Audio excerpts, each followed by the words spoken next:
Good evening folks, welcome to this week's John's Block. We are going to do a risotto this week. We're doing a chicken and mushroom one. I've got the basic ingredients lined out here. I've got a red onion and a white onion, some diced pre-cooked chicken, some hard cheese, some frozen peas, some mushrooms, risotto rice, tarragon, garlic salt and Worcestershire sauce. That's the basics for it. I've also got a 450ml of stock with one stock cube in it, chicken stock. Obviously you're using chicken. If you're doing a veggie one, you use vegetarian, and so on and so forth. We're also, I took some feedback this week from somebody called Kay and Pat from Bedford. They said that they wanted to see more inside the pan. So you notice over here I've got my mobile phone set up, and that's going to be keeping an eye on the pan. And the plan is that I try and edit it all in so that it actually looks something, you get shots of the pan as well as me talking to you, because that was one of the criticisms. So it's great to get feedback, and I appreciate what they've said. So hopefully this will work if we can get the technology to back it.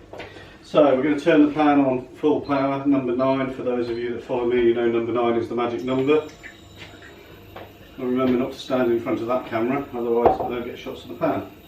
So I'm going to get that oil heated up, and we're going to drop the onions straight in and start to sweat down. The other thing I'm going to do slightly differently this week to do with filming is I'm not actually going to stop. I'm going to let the editing, get rid of me when I'm waffling, or if I do something wrong. If I think it's funny, I'll leave it in. Hopefully with seeing the inside of the pan, it'll give you a better idea of what I actually do. So the onions are now starting to sizzle, and the idea is we want to soften these down before we add anything else.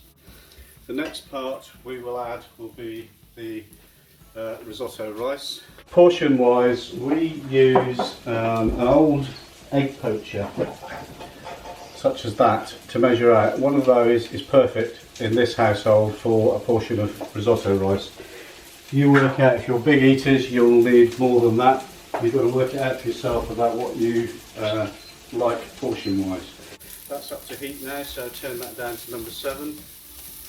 Keep the onions in the pan preferably, and moving around so they don't burn. We just want them to sweat down a little bit.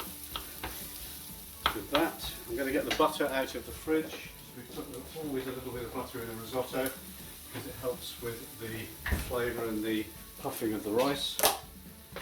Not a lot, because we're all trying to keep cholesterol down and on a diet.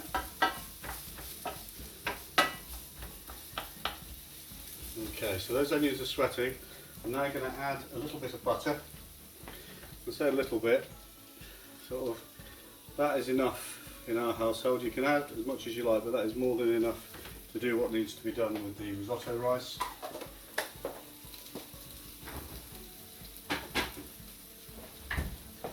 And I just want that to melt down in the pan before I add the rice. With risotto, it's all about getting the rice to start to cook before you add the stock. You want the rice just to puff slightly before you add the stock to it. Once you've added the stock, then you can start to add the other elements into it. Butter almost melted there.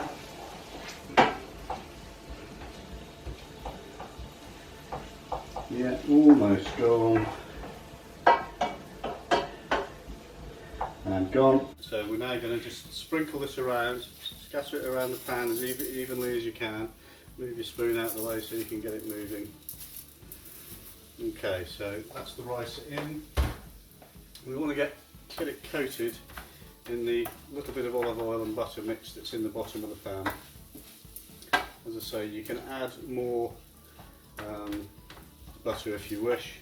Butter gives great flavour, but obviously we've also got to watch our waistlines. Okay, so the next thing to go in will be the stock. Sorry, I corrected myself. The next thing to go in will be the mushrooms, because you want them to fry a little bit before the stock gets added, otherwise they'll just go soggy. So we'll stir that in. Keep the temperature on number 7. It's a good temperature to cook at. On mine, learn your cooker. Learn what temperatures work for you. Okay, so mushrooms have now started to fry off. So I am now going to add my 450 ml of stock with one stock cube.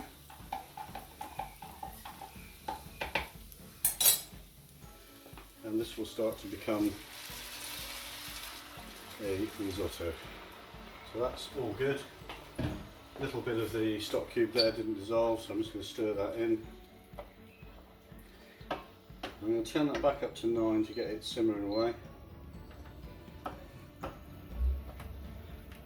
And once that's cooking, we can then add flavours. So I'm going to put in a little bit of Worcestershire sauce.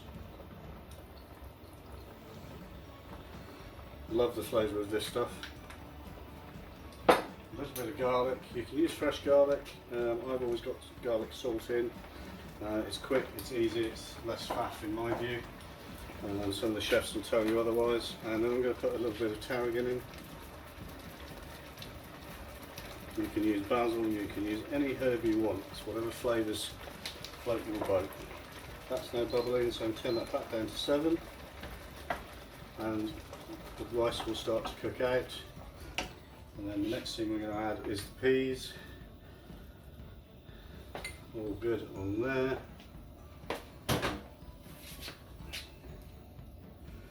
Stir it all in, leave that to simmer away. And then the last thing to go in from the simmering point of view is the chicken. And you can see that is going to be a really meaty risotto with a nice vibrant colour of the peas. And that will take about 15 to 20 minutes for the rice to puff and the stock to reduce. I might have to add a little bit more stock later on. But basically that's your risotto basics done. So I will sign off now because that's going to take 15-20 minutes, and then I'll come back and put the cameras back on and show you how things are progressing. Okay, thank you. Hi guys, welcome back. Here we are 15-20 minutes later. As you can see, this is simmering away. If you're unsure whether your rice is cooked, just literally take a couple of grains, taste them. If they're soft, they're cooked. You don't want to be stodgy, because if they get stodgy then you just end up with a lump of gunk on the middle of your plate. So that is almost done. We're treating ourselves in this house tonight. We're having some garlic and cheese flatbread. It's only bought in one from the local supermarket. That's in the oven, that's sitting at 180. The only thing that needs adding to that now is a little bit of seasoning and the cheese. The stock cube has a lot of salt in it. The cheese has a reasonable amount of salt in it. So what I'm going to add at the moment is a little bit of pepper. So I'm going to put a sprinkling of that around the pan, a couple of pinches. That will add an element of flavour to it. It fits in with everything else. And then as soon as that's in and I'm happy that it's dissolved, I will then add the cheese. You want a little bit of moisture left in there. When you add the cheese, you'll take that moisture and give it a stickiness. So hopefully that will work. Add the cheese, last ingredient,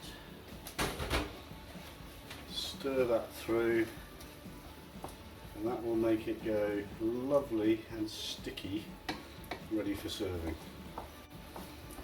So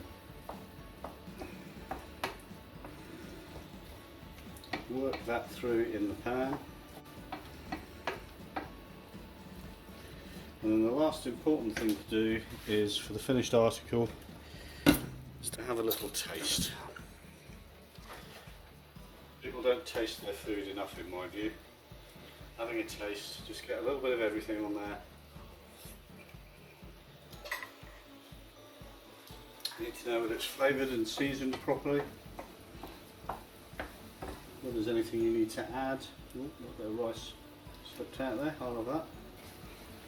I'm going to add a little bit more salt.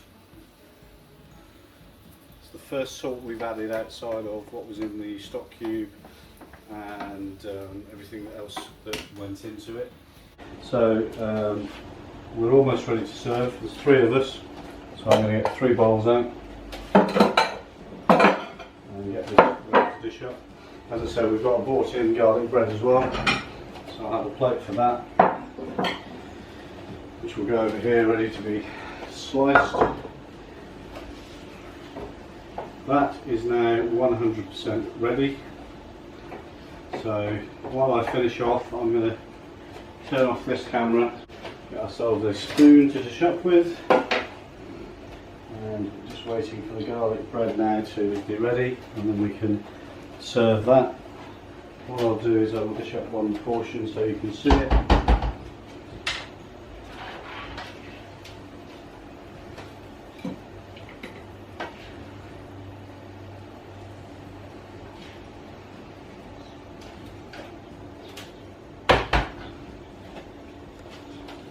So there we have one chicken and mushroom risotto. The ingredients will be listed on a card within the video, but this is absolutely awesome. With some garlic bread, that will be absolutely spot on.